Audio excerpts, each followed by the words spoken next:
નમસ્કાર, મંતવ્ય ન્યૂઝમાં આપનું સ્વાગત છે। ન્યૂઝ લાઈવ સાથે હું છું હિનલ।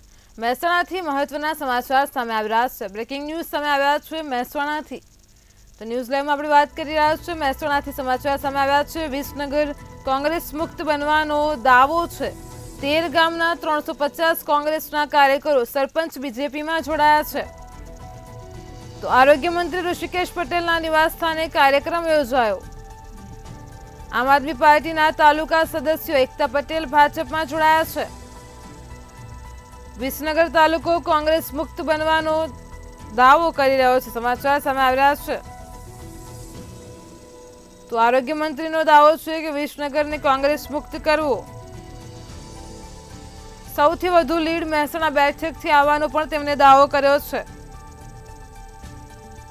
તો એક પણ બૂથ ઉપર કોંગ્રેસનો કાર્યકર બેસવા માટે નહીં હોય। ચૂંટણીને લઈને જે ગુજરાતમાં અત્યારે વાતાવરણ ગરમાઈ રહ્યું છે, તમામ બેઠક ભાજપ જ જીતશે। આમ આદમી પાર્ટીના તાલુકા સદસ્ય એકતા પટેલ ભાજપમાં જોડાયા છે। તો મહેસાણા ખાતે વિસનગરને કોંગ્રેસ મુક્ત બનાવવાનો દાવો કરવામાં આવ્યો છે। 13 ગામના 350 કોંગ્રેસના કાર્યકરો સરપંચ બીજેપીમાં જોડાયા છે। તો આરોગ્ય મંત્રી ઋષિકેશ પટેલના નિવાસ સ્થાને આ કાર્યક્રમ યોજાયો।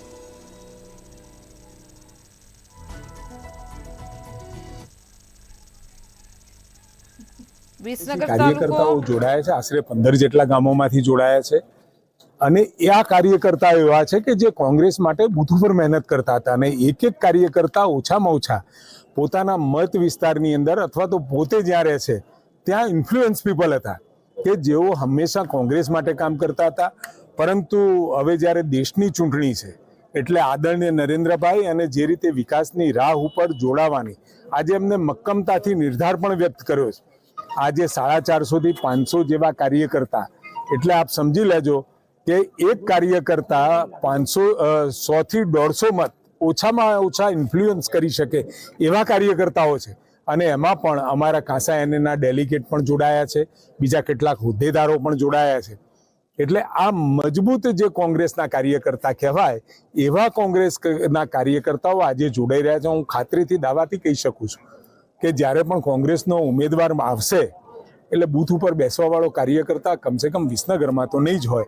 જો કે આખા રાજ્યમાં પરિસ્થિતિ એવી છે, પરંતુ વિસનગર